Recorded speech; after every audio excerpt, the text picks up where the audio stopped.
I want to tell you a story of the old days, when people were different from now. I'm going to tell you about the building of a kayak, how it was made in the Eskimo way by my father and his great friend the kayak builder. I was not always a grandfather with many grandchildren. Some people think that old Tuktu never ran after the girls, but I also was young once, and I remember my father making this kayak as if it were only yesterday. The frame of a kayak was made of driftwood. Driftwood was of great value to us. It came from beyond the sea, some of it from strange lands where the sun always shines, or from whaling ships, or from ships sent by white men to look for Eskimos. It came to us when the ice melted and was cast up on our beaches. When we found it, we were thankful.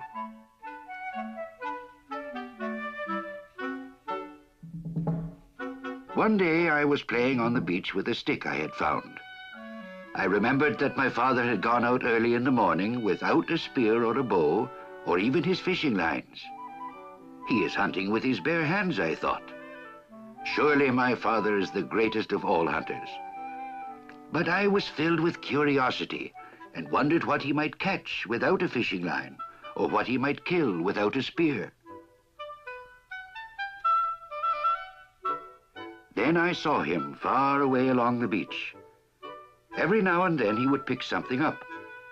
On his back I saw a bundle of driftwood. Then I knew why my father had left so early that morning. He is going to make something out of wood, I thought. This could be a great marvel, and I was filled with curiosity and excitement.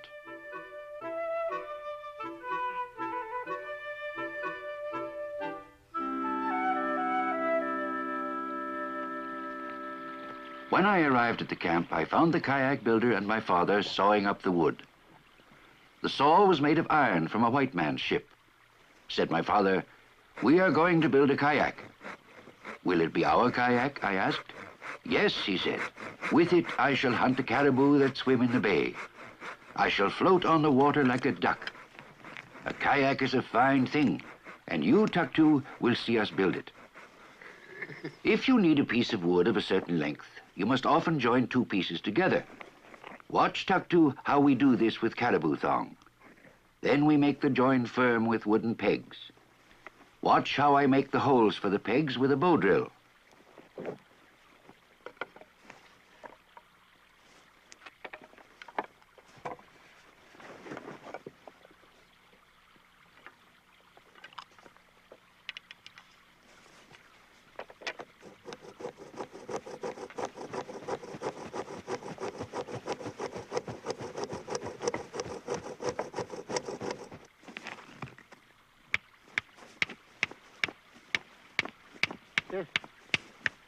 Tám nên là bị lực là bị sụp cọc lấy cái bị sụp sầu.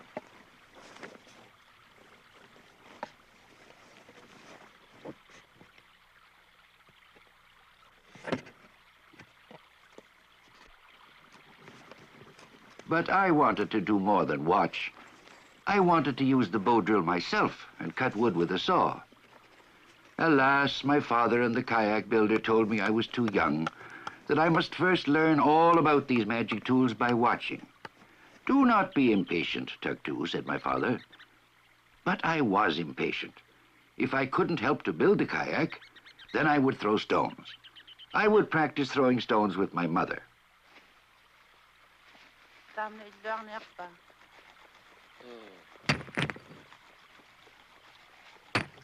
"Some people throw stones and make it hard to build a kayak," said my father. "Some people need useful work to do."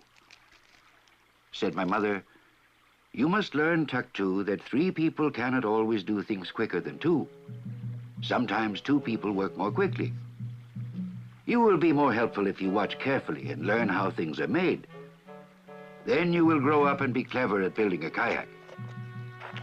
I knew that my mother spoke true words, but I still wanted to use the bow drill and cut wood with a saw.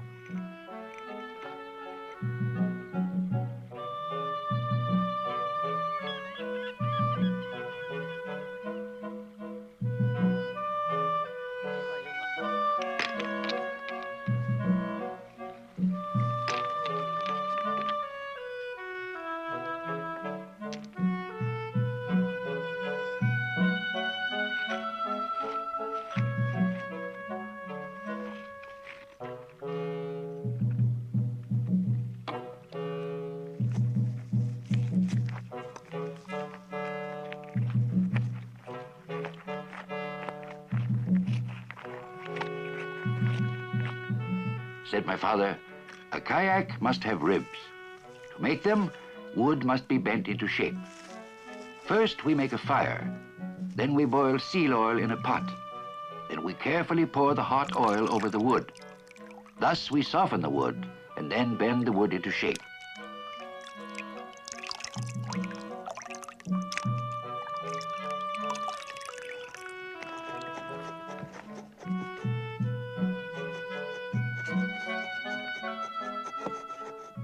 I watched all these things even as my father told me. I saw the ribs bent and fitted cunningly to the frame. I saw how holes were made with the bow drill and how the ribs were lashed securely to the frame with caribou thong.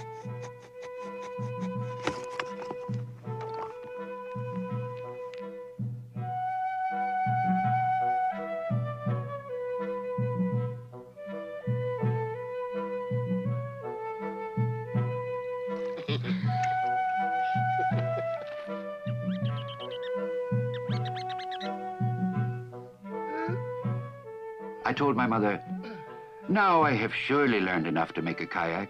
I want to cut wood with a saw and use the bow drill. Not yet, Tuktu, said my mother. Be patient. Soon, very soon, you will use these things. You have yet much to learn.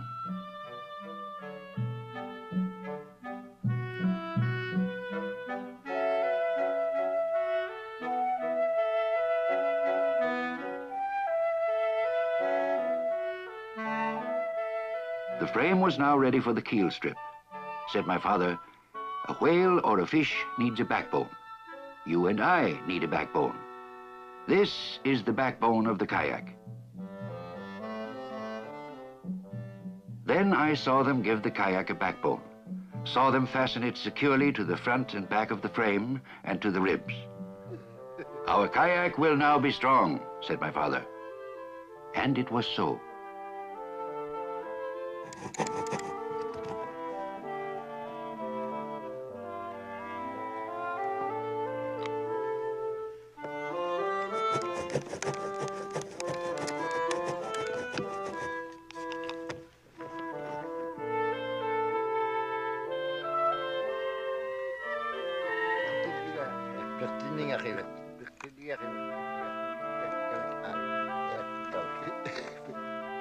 The frame of the kayak was almost finished.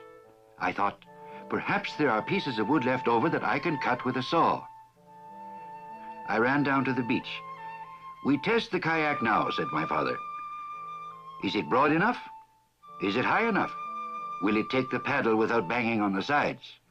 Yes, I said, but I need some pieces of old wood to cut with a saw. But my father and the kayak man paid no attention. I would like to use the bow drill now, I said. But the kayak man only smiled, and my father said, this kayak is well made. I shall float on the water like a duck. Kanukyak. Poktutiin-yak. Iwa nagsawan.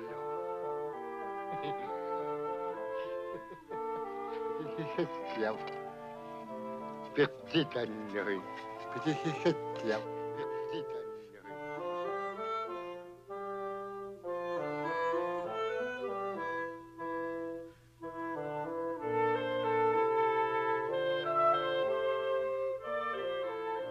See, this is where I will sit, said my father. Watch how the work is done, Tuktu. Watch and learn. I am thankful, I said. I am happy to learn these things. I also would like to use the saw and the bow drill. And so you shall, said the kayak man, all in good time. For the present, our work is done. Now we must cover the frame with skin. For this, we need the help of a woman. Only a woman is skillful with the needle. Watch and learn, Tuktu.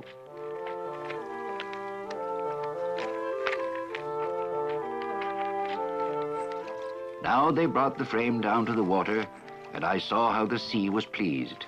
A good omen.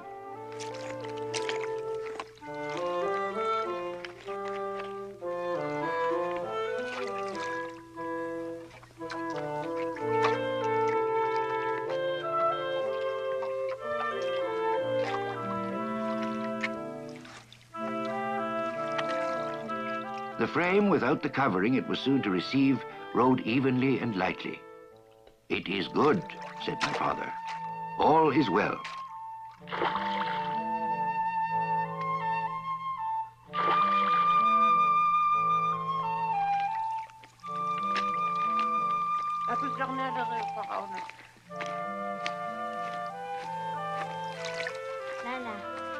The skins had been well soaked. "Bring them up," said the kayak builder. "The frame is now wet enough and ready for the covering."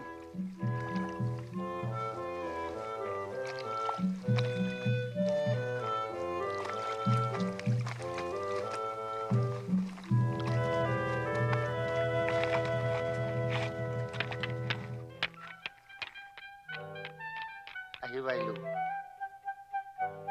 Unalon na may kinaaya ra. Ilgawag nakto doon. Tikik tuktu me atone. Tiragit kalau. Yakto waktu lagi.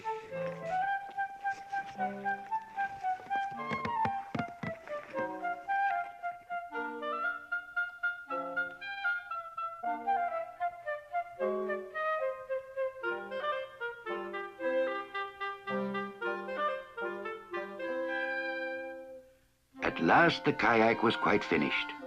My heart was full of excitement. This was our kayak, and added greatly to my father's wealth.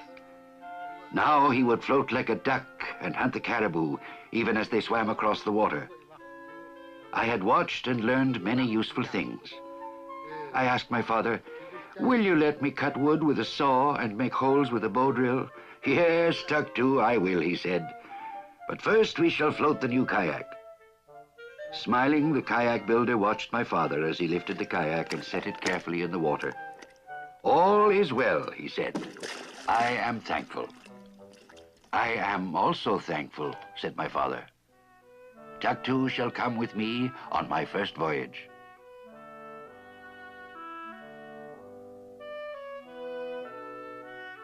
Then I pretended to be a dead caribou and floated away with my father very swiftly.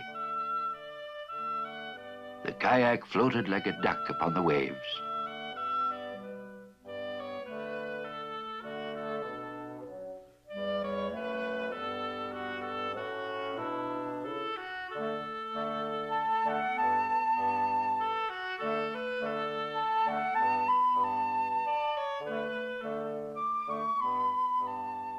And that is the way we used to live.